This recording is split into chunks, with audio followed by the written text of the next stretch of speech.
Okay, calling to order the Joint Committee on Ways and Means and Human Services. This afternoon, we'll hear from the Department of Human Services, who will be presenting their supplemental budget. So good afternoon. Good afternoon, chairs, members of the committee. Kathy Betts, Director for the Department of Human Services, and to my left is Deputy Director Joseph Campos II. Happy to be here and Happy New Year to everyone. On behalf of the department's roughly 2,000 employees, I'd like to extend our thanks and gratitude for your support over the last few critical years for our department. At this point, I'm going to turn over to HPHA Executive Director Hakeem Wansafi to go over his budget requests first. And if okay with you, then I'll go into our departmental budget requests. Yeah. Okay, thank you. Hakeem. Hello, Chair, Vice Chair, members of the committee. Happy New Year to everyone. Hope you're safe and healthy. We'll go right directly to it. HMS 220 for the HPHA. CIP lump sum of $10 million. This is needed not only to house additional people, but as you know, our funding, federal funding, is based on occupied units. The second HMS 222, increasing the federal ceiling. This request is needed for the anticipated grant award being more than anticipated in the Section 8 program. The third HMS 222, $500,000 for the rent supplement program to maintain the current participants that we have in this program. It's 100% state funded. The third request in front of you on the second slide is adding 6 N-funded positions. This is due to the additional vouchers that we have received and additional vouchers that we anticipate receiving this coming year. HMS 229, converting 15 positions from N to W. This is to be able to comply and continue to comply with the HUD's request that everything gets separated from federal to state and that no federal funded is used on state properties. The final in front of you is HMS 229, converting 3 positions from temporary to permanent, and that is so we are able to hire these folks that do not like the to have a position that's temporary. I do thank you for your time here for any questions that you may have. Appreciate it. Members, any questions? I'm not sure this one. You're talking about the Section 8. I just want to ask a question that I just recently, I know I've been around. I got a question about Section 8. I heard the Section 8 program, there's possibility of people using the Section 8 program to purchase their home. You guys heard about this program within Section 8? To purchase a home, Senator, I'm sorry. Yeah, using the Section 8 government subsidy program. I know that I don't have the date exactly when, but I know that they had brought it up that you can use the Section 8 program to purchase your home. Yeah, for the participants that are already participating in Section 8, if they do participate in a program that allows them to use it towards the purchase of a home to pay the mortgage, there is such a program. We currently do not have any active participants in such a program other than 5. Yes. Do you guys have a problem in obtaining or having people to use the program to purchase the home to the Section 8 program? The program is voluntary in nature, so anyone that would like to participate, they just have to qualify for it. Okay, so we just get in touch with you guys. Sure, absolutely. Yeah, okay, thank you. Thank you, Senator. Thank you, Chair. Thank you. Okay. Thank you. Can we go to the next slide?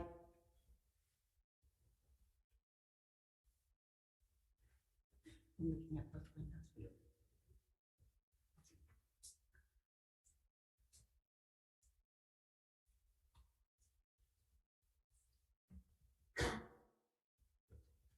Alrighty, there we go. So for the Department of Human Services request, as you all know, we have continued to see a sustained and increased need in families across the state in need of our services. At the same time, our staff has been working at a pretty relentless pace over the last 2.5 years, and the risk of burnout and vicarious trauma is very real for our staff at this time.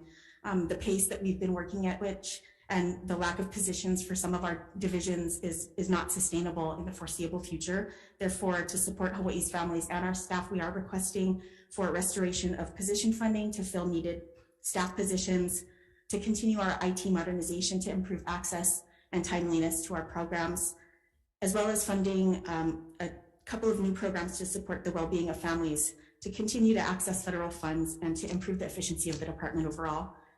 Moving on to the next slide. So Act 9 and Act 88 defunded numerous positions. We are requesting restoration of A funds for 85 split funded positions throughout the department and 15 solely A funded positions. Additionally, on the right hand of the slide, you can see that we are requesting 36 new positions, some for general support for childcare, for CPS, for Director's Office and Staff Office Administration, as well as rental assistance services. For HMS 904, which is our administration budget and staff offices, we've continued to invest heavily in our IT modernization, and those prior investments, Senator, those prior investments enabled us to respond quickly and efficiently throughout the pandemic. So we're requesting some critical DHS IT modernization positions.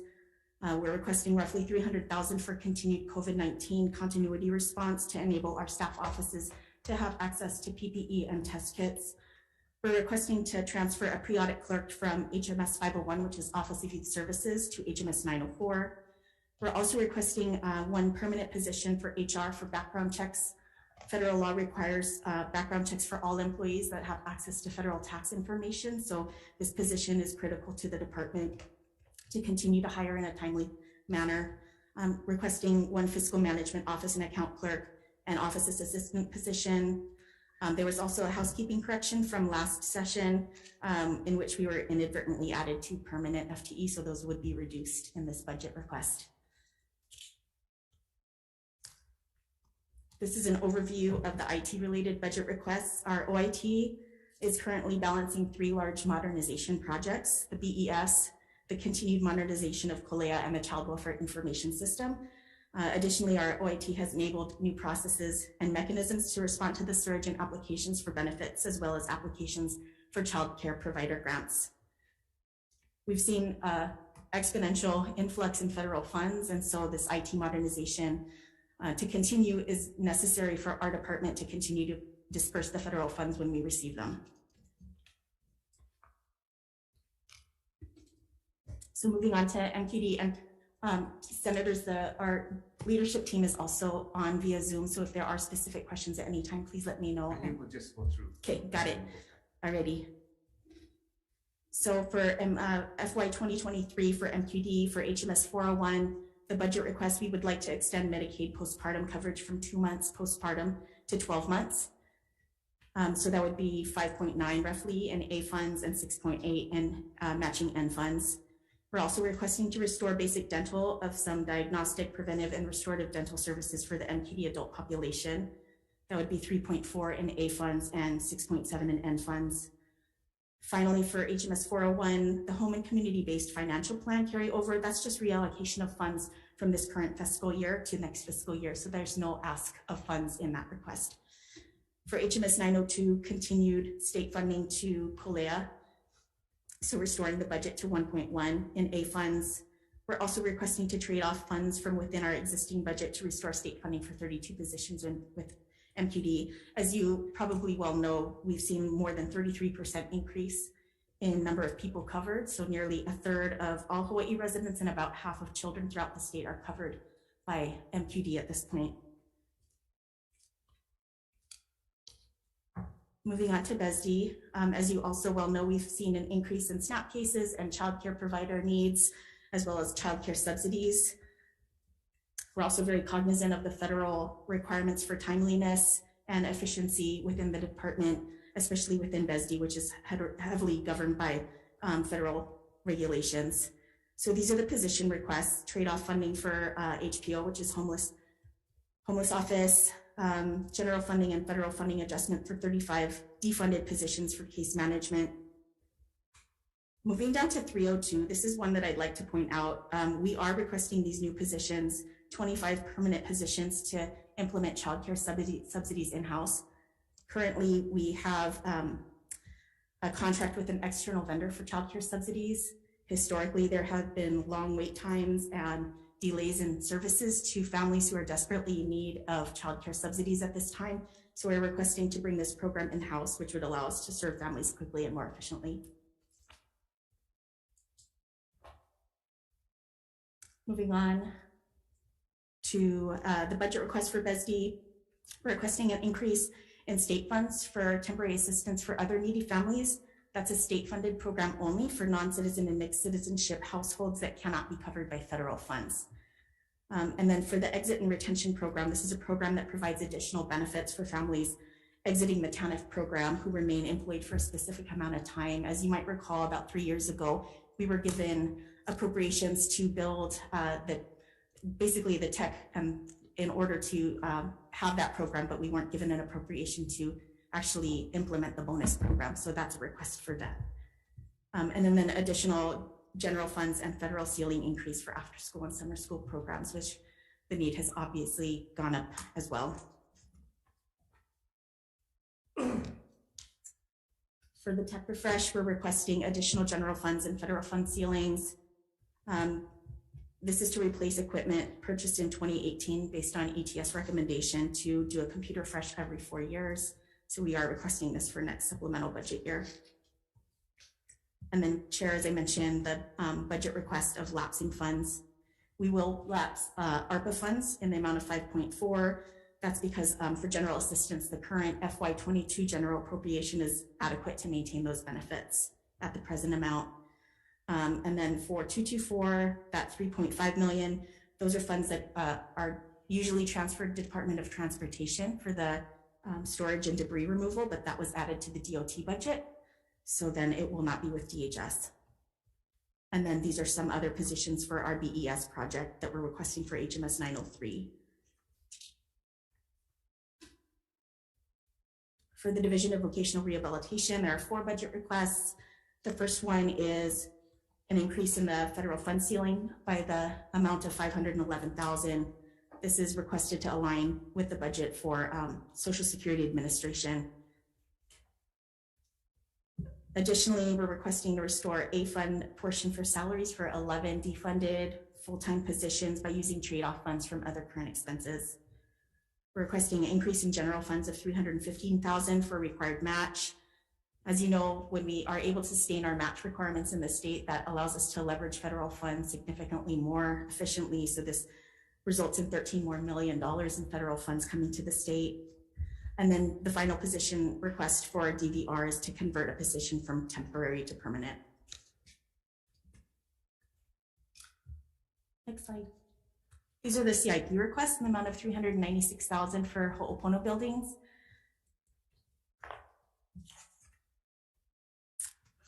And moving on to Social Services Division, which oversees Child Welfare Services, Branch, and Adult Protective. We're requesting an increased ceiling from $3 million to $5 million for the SCASA fund. This would allow us to continue to draw down federal 4E reimbursements to use for prevention services. We're requesting to add funds for CPS that will align the actual federal reimbursements received. We're requesting to transfer 16 positions for fiscal adjustment within the budget, adding 1 permanent position for Family First Hawai'i. Chair Zen Buenaventura, as you know, we have been working hard to ensure that FIPSA plan got approved by the federal government, and the first initial rollout started, I believe, at the beginning of January with home visiting services for families at risk of child abuse and neglect with children under 3. So they're providing home visiting services at this point. We're also requesting to trade off other current expenses funding for 4 positions and to increase our federal fund ceiling for Social Services Division. Finally, Office of Youth Services. As I mentioned earlier, requesting to transfer that pre-audit clerk from Office of Youth Services to General Administration. Additionally, it is a federal requirement to have a PREA, which is the Prison Rape Elimination Act Coordinator. That was defunded last session, but we are requesting for that to be refunded. And then we're also requesting restoration of $150,000 for transition services for youth who are transitioning out of correctional facilities. The final budget request for OIS is capital improvement. They're requesting 1.3 for generators for HYCF campus, as well as 500,000 for air conditioning repairs. And I believe that is it. Mahalo. Members, questions? Thank you. Okay, thank you, Chair. I want to thank you folks for putting in the Medicaid, dental, as well as the postpartum. So my questions are, when you added in those benefits, do you folks also budget in any added positions for those extended benefits? Or you folks can do it with the amount of positions you folks already have? Chair, I'm going to defer to Judy Moore Peterson, who's on the Zoom link on that specific question. Is she there? I'm here. Thank you so much. Thanks for the opportunity to speak to that question.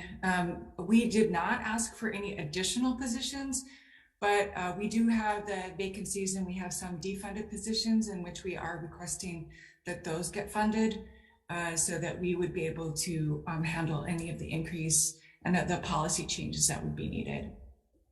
Okay. I also do want to note that we have an error on that particular slide on the postpartum, and we will get you the corrected numbers. It is much less than what was listed there. Apologies for that error. Thank you. Just a few more questions. So, for your childcare subsidy request, so recently we had that $80 million monies, right? In the ARPA funds. ARPA funds. I thought it was child care block grant. We have two increases, Chair. So we did get an increase in the child care development block grant funds, as well as the ARPA appropriated roughly 79 million for child care programs, so direct to providers. So I noticed you had A with matching N. So the N funds, are those the child care block grant monies that you're going to draw down from when we give you for child care subsidies? Right, for correct. child care subsidies. Okay. So that would be Child Care Connection Hawai'i, which is the N funded, and then Preschool Open Doors, which is our state funded only. So you'll be able to maximize, hopefully, with your A request.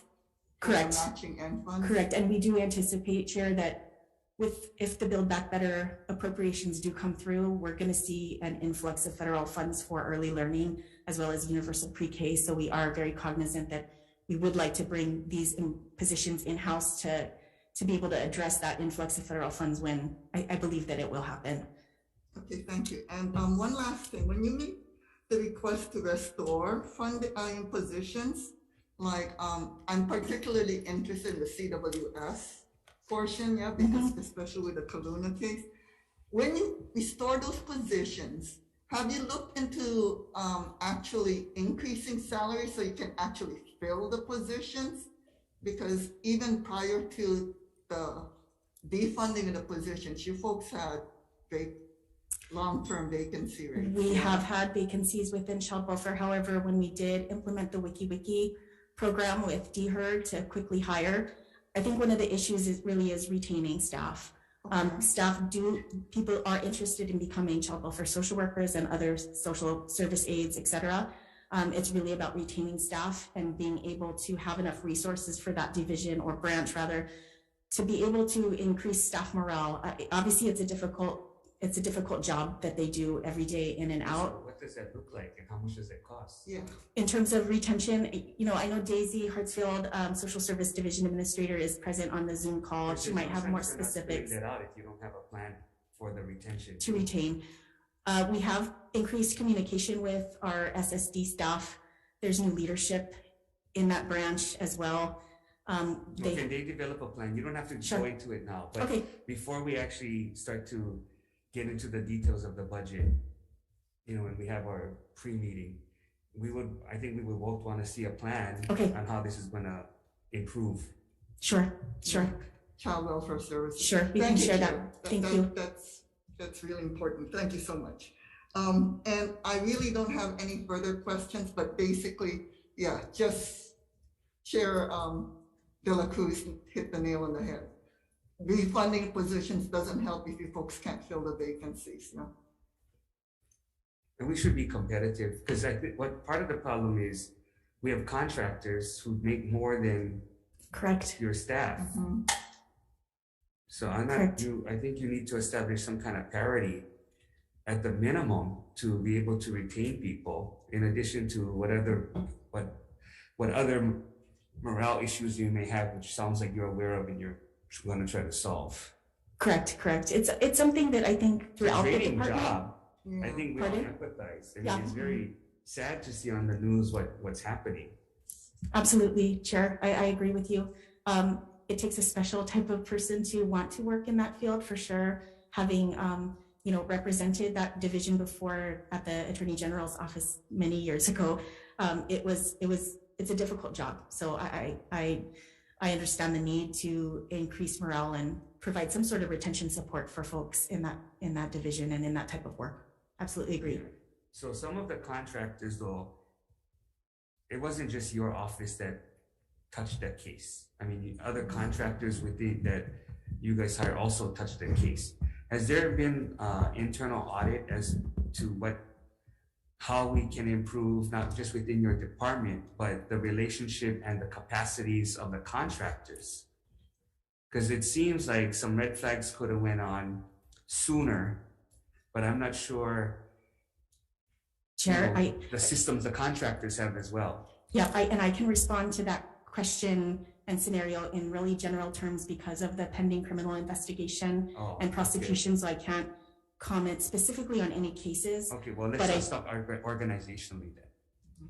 Just We from do a work broad perspective. Correct. We do work very closely with judiciary, our guardian ad litems, as well as our contracted providers, whether it's PACT or Catholic Charities, Child and Family Services. We work very closely with our contracted providers. No, I get that, but do you have like an internal investigative division? We do.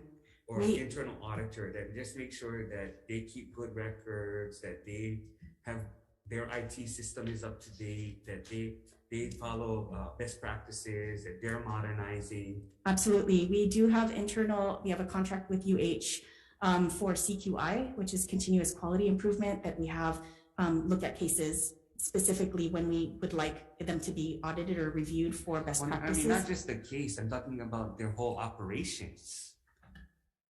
So if we try to, because I can understand what you're saying, we should probably step away from a specific case right now. Correct. So let's just talk about organizationally then. Do you have someone that at least verifies or checks on the contractors to make sure that their programming is good, their filing system is good, that they're up to date? Absolutely. Well, and Chair, especially with a mix of, like when it's split funded, when we are receiving federal funds and state funds, there are state mechanisms to do quality control and review records and whatnot, as well as federal. We're also required to report in various mechanisms to the federal government annually, as well as provide reports to the state legislature and the state auditor on practices and what have you in record keeping. I don't know if Daisy would like to add anything specific to this. It doesn't sound like we should be talking about this in depth, but I just want to maybe we can talk about this, like I said, when we do a bigger debrief in our internal conversation, because I don't want to jeopardize, some. Understood. What kind of advice you're under the Attorney General's office. Understood, Chair.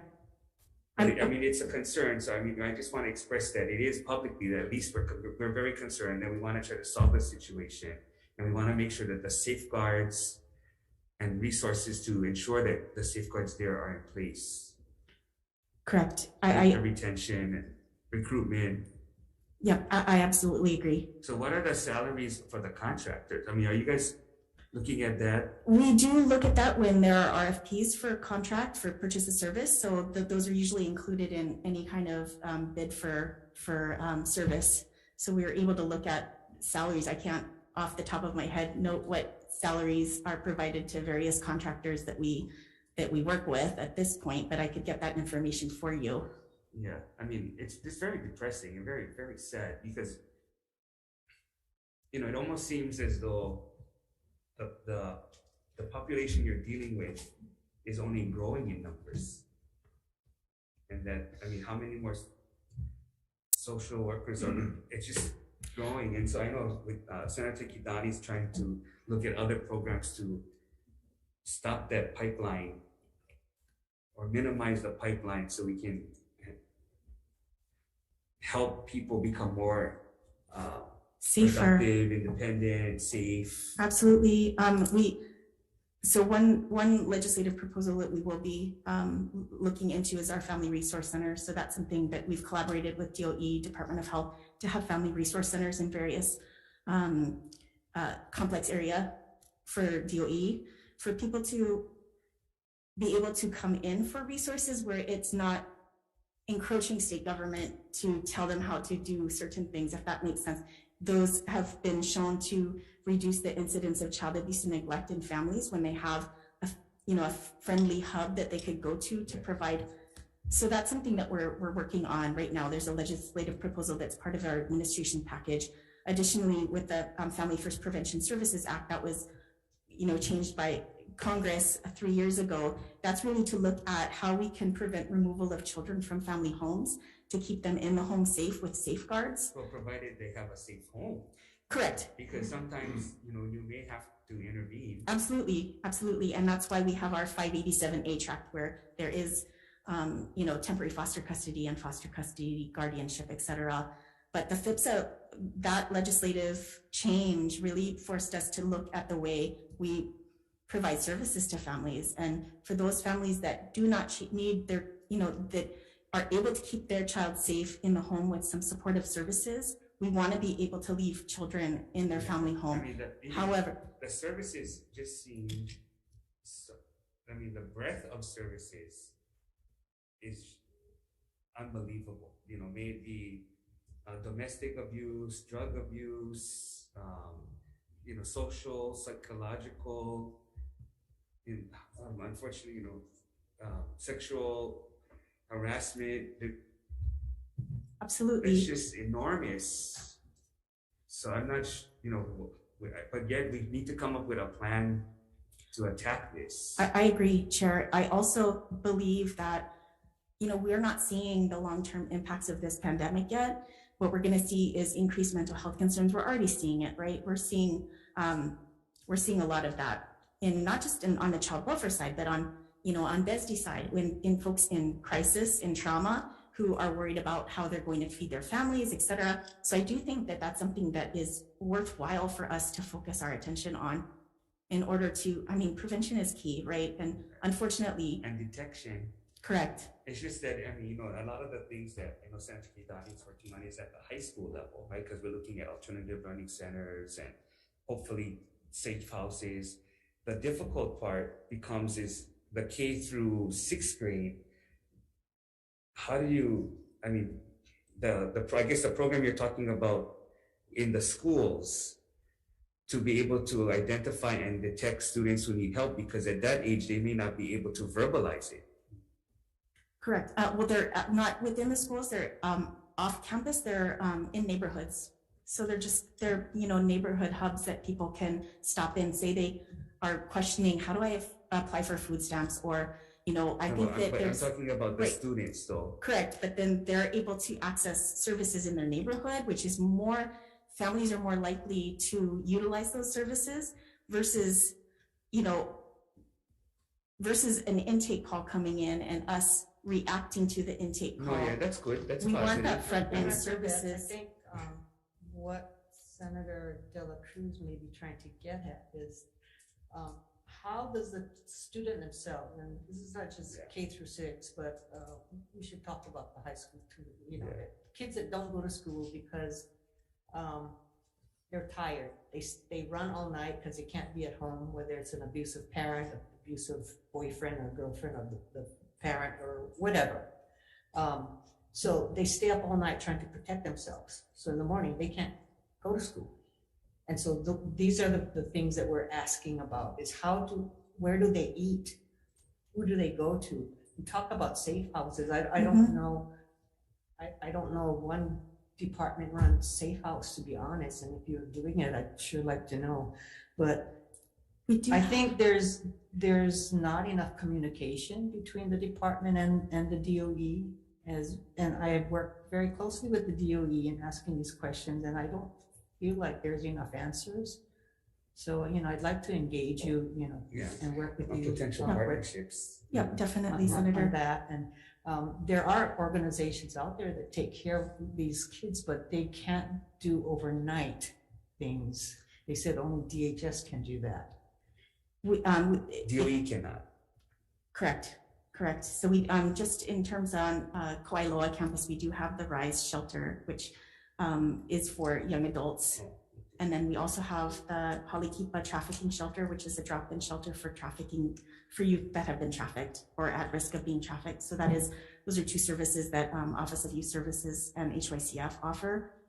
But we do have other contracts with, for example, Halikipa and other contracted providers for drop-in shelters. And I believe we do have, and maybe Daisy can chime in on the safe house, because we do have one for youth, or maybe that's Office of Youth Services. What age? Daisy and Leanne, can you respond to because we do have a safe house for youth. Is that the one in Kona? No. Not in Kona. We saw one in Kona. And I don't know the specific age. Hi, Chair. This is Daisy Hartsfield, Administrator with the Social Services Division.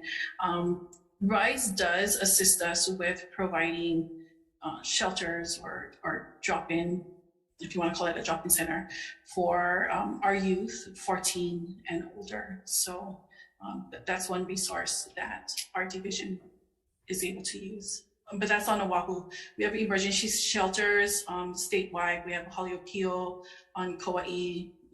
Our contract here on Oahu is with Halikipa, and we also have a contract with, I can't remember with who, but we have contracts with the Big Island as well. Okay, so, yeah, maybe we should sit down later because it's probably a much longer discussion. I know at one point Senator Hidani was looking at intake facilities to provide options for juvenile arrests, one per police district. So I don't know what the stats are, because that doesn't seem like that's enough, to tell you the truth, based on the numbers and the incidents that we hear about. So we just see the alternative learning centers that we're through legislation are establishing for each complex area is great. These are the kids that can't go to regular school because they don't have the clothing to go to school, but they still have an issue of where do they go at night. They need safe houses. And so the other thing that I wanted to get into, and it doesn't have to be here, we can sit down at some other time, is to talk about, I think Judy Moore Peterson is really well aware of this, is that the Medicaid reimbursement issues that we had, where are we on that? Are we getting all back from the feds that we can? And even our COFA, you mentioned some of the issues and things that we pay out from DHS, but the Compact of Free Association that is supposed to reimburse us for almost everything, education, medical, when we displace these Pacific Islanders from their homes. Correct. And I want to know where we are, who takes care of that, who is the timekeeper to make sure that we're getting our money back. Senator, the funds come from Department of Interior straight to the Department of Human Services, and then we allocate to the other departments throughout the state that have financial requests to address that population. Luckily, which, very, very fortunate for the state and for our community, we were finally able to get Medicaid coverage for our compact residents in the state. And that was a huge, something that we had been wanting for a long time and advocating for with the community. So that's a good thing. And I know Judy Moore Producer worked very hard on that. I appreciate that we are looking to get everything back from the feds that we deserve. Thank you. Thank you. So Senator Keith Lagman. Yeah, thank you. Director, you can answer this specifically about the child care subsidy positions that you're bringing in-house, or generally about any positions that you have that are partially funded with federal money. The 25 positions, are they funded are they all funded partially with federal money, or are some of them going to be all general funds versus federal funds? And if they are going to be if they're all partially funded with federal money, what's the outlook going beyond the current grants that you might be using to continue the federal funding? Or are we, or should we anticipate in the near future that those positions would need to be generally funded to continue management of the child subsidies in-house? Thank you, Senator. So first of all, they are all split funded positions. So the A funds is 326,000 and the N funds would be 493,000. We do get funding, a significant amount of federal funding from the Child Care Development Block Grant, which is Ccdbg. That is not going anywhere absent an act of Congress. And from what we're seeing from our federal partners and our oversight agencies is that the commitment and dedication to increasing early learning opportunities and childcare support for our communities and families across the nation has only increased because of the pandemic. So we don't foresee any, decrease in federal funding. The ARPA is a, one-time shot in the arm for our state, and so we were able to execute really, really quickly to get out, millions of dollars to our childcare providers for them to reopen safely for children. For Ccdbg, we are not seeing a decrease anytime soon. So I don't anticipate that we're going to be needing an increase in general fund portion within the near future.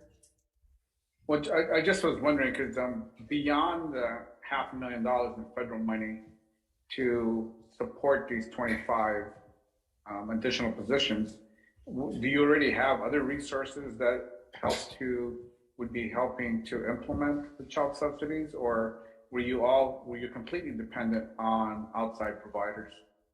No, we're not completely dependent. Senator, we have our Child Care Programs Office, which has a small staff. We also have our Child Care Licensing Unit, which has a small staff. So we have the capacity and capability in-house to be able to do some subsidy work, but this would really be to take over some of the contracts for childcare subsidies that we feel we could do more efficiently and quickly if we had it in-house. Mm-hmm. And the prior discussion that the committee had about being able to hire and bring in people to fill those positions, you're confident you'll be able to do that? Yes, on the childcare subsidy side, it's easier to attract employees, and I know Scott Nakasone from BESD is on. I don't know if he wanted to add anything to my response. No, thank you, Director. And thank you. And thank you. Basically, what Kathy had mentioned, that we do feel confident that we would be able to fill the positions. It would be similar to our eligibility positions that we have that already do our assistance programs, our SNAP and cash assistance programs. So we do feel confident that we would be able to attract candidates and be able to fill positions. Thank you. And my final question in this area is the amounts in the proposed supplemental budget, then, is that for 6 months or for the entire year? Because there'll be some lag in hiring, I would assume. Correct. I think it is 6 months, but I'll defer to Scott on that one, Senator.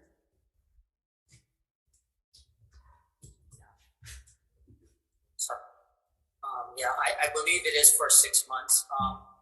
It does anticipate that there will be a lag. We will need to establish positions prior to any. Okay, thank you. Thank you, Chair. Thank you. I have one more question, Kathy. Sure. So in the discussion that we were having about kids who run away, I just call them stayaways because they run from something or someone that's there. When the person's not there, then they come back.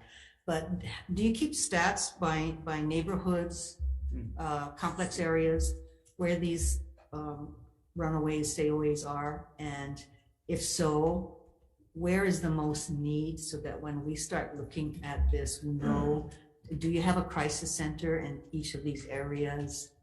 And how many, what kind of numbers are we talking about? Senator, it depends on if they are active foster youth. We would be able to be tracking them. The other alternative is if we're getting calls to our intake line about runaway or from youth that are not safe at home, we would get that information through our intake line, which we are able to parse out by zip code and census tract. But I'm gonna go ahead and defer to Daisy on specific numbers if they are tracking it within Social Services Division. We do track foster youth that have run. We do track the intake line, but in terms of anything more robust in terms of tracking, I'll defer to Daisy on that question. Aloha, Senator. Thanks for that question. Our director is correct. For Social Services Division or Child Welfare Services, we only track youth that are known to Child Welfare Services. For other youth, I believe the judiciary may have stats with their youth, and OIS may also have stats for youth that they provide services to. So I'm not sure if Leanne Gillespie has any additional information to share about that. So who reports this to you? Do the schools report it? How do you know? Yeah, Representative, we usually receive notice from our caregivers that I'm sorry. My error. I apologize for that. Senator, usually when we receive notice that a child is missing, then we track, because part of our responsibility is to keep track of missing children as well. So when a youth is reported on a runaway status, then we keep track of the status of that youth. And we take statistics and we share our information with missing children people in Hawaii. Okay, well, if you could provide us some numbers. And I guess my final question would be that, is there someone or somewhere that the child, the underage child, can go for help and say that they're not necessarily a runaway, they're just having issues at home and they have no place to stay at night, and so they can't go to school because they have no clothing, they haven't eaten, etc. So our community partners, for example, like Halikipa, they have shelters specifically for that purpose, for youth who may need assistance or need support until they can address some of the issues that they're experiencing before they can return home. Senator, if I could just add, I did receive a message from Leanne Gillespie from Office of Youth Services. She did mention that they have contracts for safe houses for ages 13 to 17 on Oahu, Maui, and Hawaii Island. No, so can we see a mapping or Sure. of that? Because I'm a little bit concerned about just making sure that we have a reasonable geographic coverage. Sure, I can provide that. Thank you. Yeah, you're welcome. Sure. And even if you don't have it perfect now, if we have a plan, and similar to like the alternative learning centers, they're building out slowly over. Yeah, I guess, my question is, do you work with organizations like Adult Friends for Youth and those people that, when they get called for help or when the police call them that this child is not really doing anything, but they see them walking on the street at 1 o'clock. Right. And maybe they're 11 years old. You know what I'm saying? Yes. So do you work with those kind of organizations? We do, and also when a call does come in to either one of either HPD or Neighbor Island Police Department, so they're auto referred, so they're dual referred. So if they get a call, it's supposed to also be referred to our child welfare intake line as well. So those calls do come in, and if they are active foster youth, we are able to get in touch with their worker to be able to provide updates on status and whatnot and location.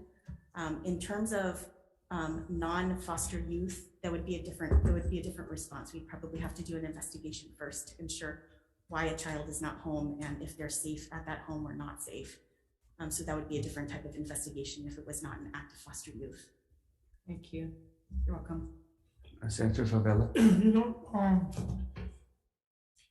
One of the main problems is, after what Senator Katani was saying, is that 11 o'clock at night, and I will tell you guys this because I work closely with my houseless youths in my community. when they do or when they are ready to get that help at that time, or that hour of the night, there's no one. There is no one. HPD has a tireless of trying to find avenues for these youths. And you know what they do, these kids nowadays, you know what they do? They catch the bus. They stay on the bus and they catch to other communities, different communities around the communities where they know they can be safe.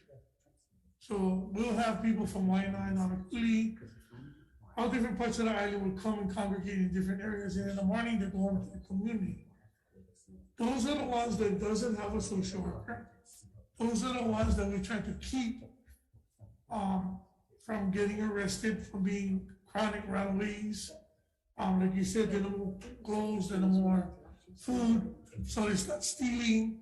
All these avenues. I think what since I've been here working with Senator Kadani in lower ed, I think what we're looking for is something like how she talked about the safe homes or someplace in the community, 24 hours a day, that this kid that is stuck between the cracks, he doesn't want to steal, he's not a criminal, but he cannot go home for whatever reason, but then he's stuck in the middle because he's not a runaway, he doesn't have a worker, he hasn't never been to family court, but he's just roaming.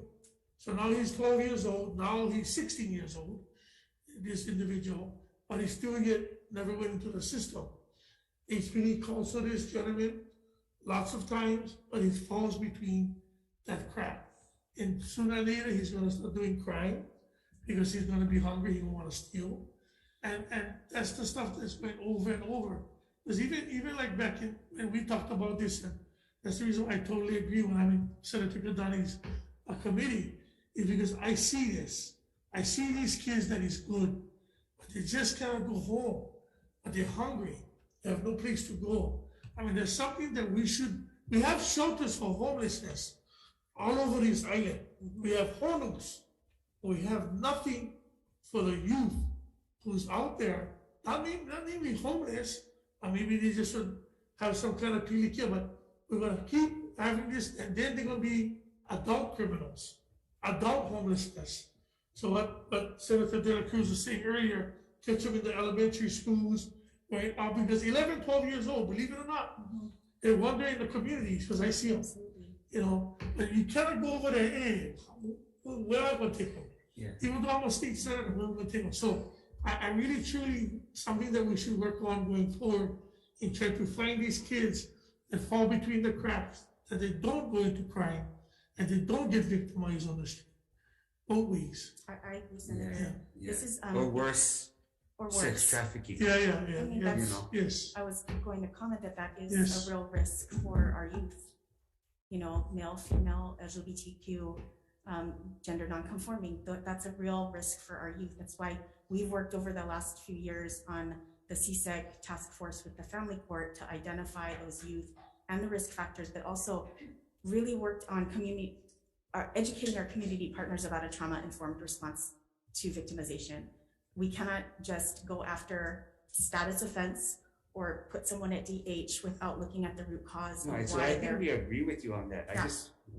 I think some of us just want to figure out is, okay, what's the plan, or what are options that we can consider to figure out if we can build consensus on find support on in the budget. I also think, you know, do the kids out there know that there is this help? Who do they call? I mean, they're afraid probably if they call the police that they're going to end up in jail or whatever. But is there a system that when they call the police and the police goes out to look for them, find them, what do they do with them?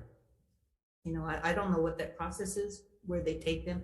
If you have these centers that you're talking about, I mean, you know, do you know, are you tracking them by why they're running?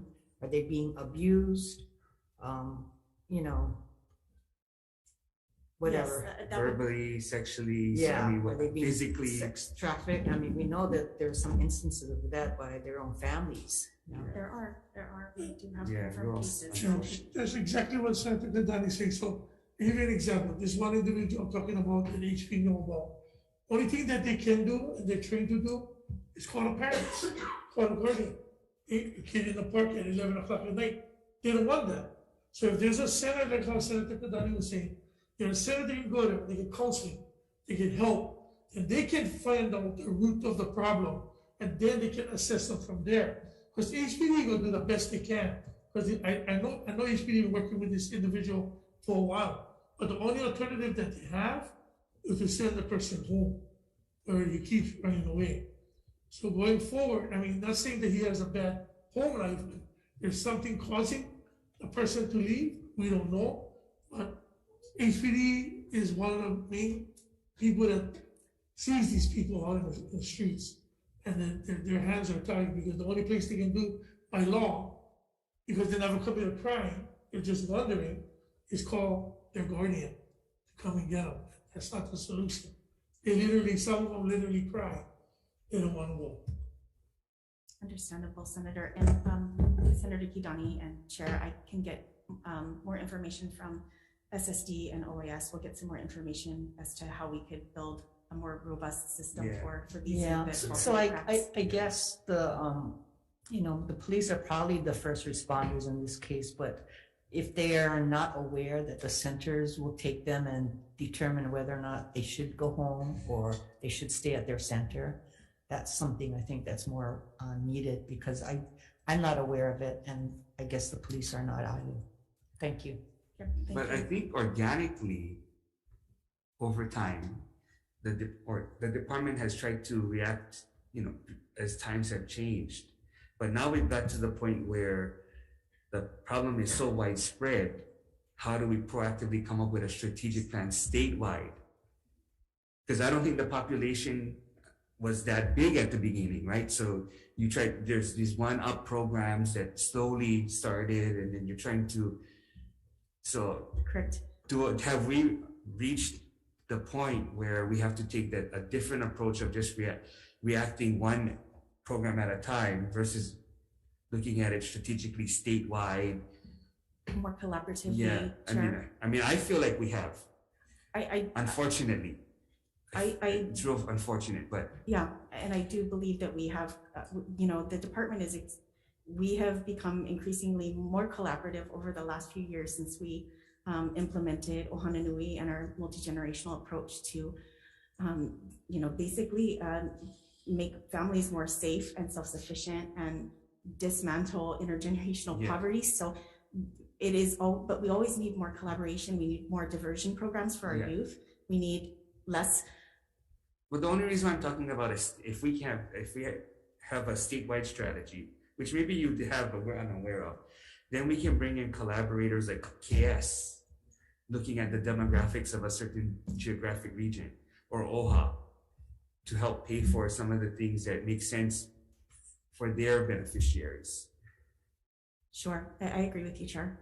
That would be, I think that the opportunity is there. And like I mentioned before, we don't see the long-term impacts of this pandemic on our youth just yet, but we're going to be seeing it. And we do need to be prepared to respond to the mental health concerns, the substance abuse concerns, the runaway concerns, all of it. Well, and this is where the governor has a soapbox, right? The media doesn't necessarily cover, for their reasons, suicides. The mental health is becoming more of an issue. Trauma is becoming more of an issue. But if the state leadership doesn't acknowledge it and say it out loud, we don't tend to make it a priority. So at some point, I would hope that we, ring the bell before it gets worse. Definitely, I agree with you, Chair. Because when we look at the stats on juvenile arrests or sex trafficking and things like that, like Senator Favela said, we are part of government, and we're still like, wow, this is uncovering these facts and statistics. But the governor's soapbox needs to be used, I think, to really bring a lot more attention to it. To bring more awareness. Understood. I mean, obviously for Department of Human Services, we're all well aware of trauma-informed care and how trauma impacts families and children's brains and development down the road. We're very well aware of it. So we're, well versed, and we see, like you mentioned, it's sometimes mind blowing to see the statistics. It has, you know, at least for the child abuse and neglect, the numbers are about the same, but we do anticipate at some point, you know, people are more well aware, and that's a good thing. People call our intake line, and that's a good thing. You know, teachers, ER, they call our hotline, and that's obviously a good thing because it means people know who to call and people know how to identify trauma and victimization when they see it. And that's not something that has always been at the forefront. Yeah. Right? So I do want to give, you know, props to our staff because they do it every day, day in and day out. And it's not easy, but we try to. No, and we appreciate it. But like I said, I think it's the way we've approached it, because at the beginning, the numbers were maybe much less. Mm-hmm. So we tried to organically build a program. And I feel like we're now at the point where the population is so big, we might want to look at it statewide strategic instead of the organic reaction that we unfortunately built. And it may be tweaking, it may end up being overhauled in some areas, it may be, you know, different way. I'm not sure. Mm-hmm. Yeah, I agree with you. Sorry, and Chair and Senators, OIS started last year a civil citation policy to discuss some of these issues. Would you like Leanne Gillespie to talk more about that? No, she can, but I guess what we're looking at is if you do have a plan that you need help and that can become it sounds like it's going to end up being a legislative priority. Not that it's not yours, but you hear what we're saying. Yeah. So if there is a plan that legislators may want to adopt and push through session, we're open, but it's too difficult because we're not the experts to develop the plan ourselves. Got it. But I think also awareness, because if we don't know, if teachers don't know, schools don't know, neighbors don't know, grandparents don't know who to contact, how to contact, then these children will continue to run. So we have been looking at doing more public service announcements as well. We're working closely with Administration for Children and Families, who also provide a lot of, it's an oversight agency for child welfare, but they've also been providing technical assistance to the department. But I do think that awareness is key. Yeah. I mean, there are resources. We do have resources 24/7. It just, we need to provide better awareness for the public. I also think that there is, oftentimes the perception of our department over time is that it's a scary department, or child welfare, people are sometimes leery of calling, but we really need to be able to change that misconceived perception that, we are the system that is here to help. So we really need to use it what about, as best as we can. I probably couldn't agree with you more on the PSAs. And I'm not sure who you have as a communications arm in your department, but have you looked at ways that the students receive, like through social media or other ways that they communicate other than just the normal PSAs on television? I'm not sure if your communications. So PSAs for like social media and whatnot. It's still kind of in the infancy. We're still talking with ACF and our other community partners, but I think that's something that we could definitely look into. I mean, I agree. Most youth would not be seeing something like that on a television screen, for sure. Yeah, especially because unfortunately, when you see a lot of these incidents or there's sex trafficking that's occurring, that's all unfortunately through social media. Yeah. And so if the more we can inundate social media with these things, then hopefully we can put a curb to it. Yeah, I agree. Dent in it. And any other questions? I have. I have for the TANF portion, but basically, so something that Senator Kidani brought up, and as well as Chair De La Cruz, was increasing detection. And I think I brought it up with Judy Moore Peterson and with Joe DeCampos about possible pilot project to increase child wellness checks. And I pointed out that about 5 years ago, Senator Kahele tried to mandate child wellness checks, and that didn't go over well. So this time, have you folks thought about a way to incentivize child wellness checks. And specifically, I'm thinking, because I saw the Civil Beat article on the TANF programs, and I know I looked into that a couple years ago. Maybe if we could start off with a child wellness check program specifically for TANF, incentives for TANF families. And just as an aside, as a pilot program, my sister's a pediatrician in Arizona, and she said that one way, and you know, Arizona's a very red state, so they're not into mandating anything.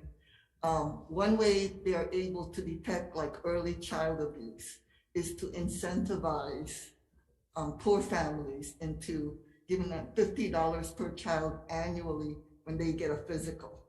So I know Judy Moore Peterson says that they have incentives for the providers, the medical providers, to accept these children. But how about we give them to the families so that we will be able to detect any abuse, any malnutrition early on? Would you folks consider that? Sure, yes. Okay. I know that And you... I'll probably put a bill together and Okay. we'll blank amounts, okay? Okay. But I want it sooner rather than later. Okay, yeah, I spoke to Judy Moore Peterson, who is still on the Zoom, last Friday about just kind of brainstorming how we would be, what would it look like and how we would be able to operationalize an incentive for wellness checks. And I know that she gave it probably some more thought over the weekend, and I don't know if she has any comments to provide at this point. But yeah, so I'm hoping that we could have something like a very skeletal pilot program this session, similar to like what you folks are doing with the MedQuest Dental, which is a very skeletal dental benefits program. But maybe could limit it to the TANF families so we can get TANF matching funds, since we're not drawing down as much TANF matching funds as we should.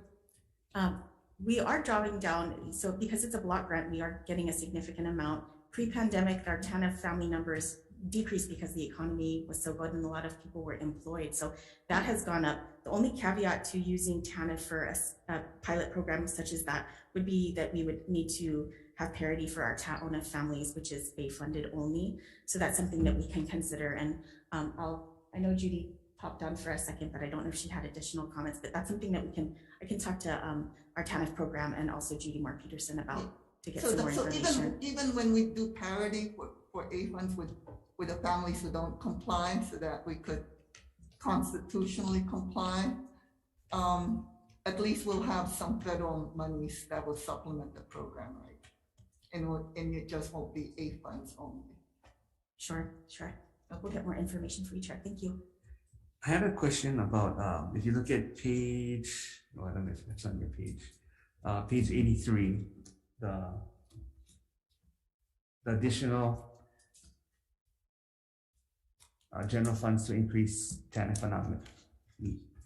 allotment level. It says an increase of $230 for maximum benefit of $1,150 per month for a family of 4 with 0 income. You're familiar with that? Sorry, Chair, can you tell me the HMS number? That's for the it's program ID 211. So increasing, that's cash support for family self-sufficiency. Program ID priority 1, but department-wide priority 20. Okay, Chair, I'm gonna defer to Scott Nakasone on the call for the specifics of that question. Yes, Chair. I can help you with the question. So which services are you providing so that once you stabilize them, they can get out of depending on the social services or state subsidies? Sure, thank you for the question. So basically for our recipients who receive cash assistance, families that receive cash assistance, we also have our work program that is there for them, that provides work opportunities as well as also work training. And so we have that program that is there to help guide them to that point of being able to be at that level of self-sufficiency that would allow them to exit out of that. So is that a condition? Is that a condition? There's a very small population that are not subject to it, but otherwise it is a condition. It's a federal condition, as a matter of fact. And so how long do they get the subsidy they're required to start the transition? They actually are to be compliant in the work program from the date that they are determined eligible. And once they are determined eligible, they are on the clock, so to speak, for TANF, which is a time-limited program, which is 60 months lifetime. 5-year max. 5-year max. Okay. Okay. Any other questions? Any questions online? Okay. If not, thank you. Thank you very much. Thank you for your time. Thank you. Yeah, thank you. Yes, anytime.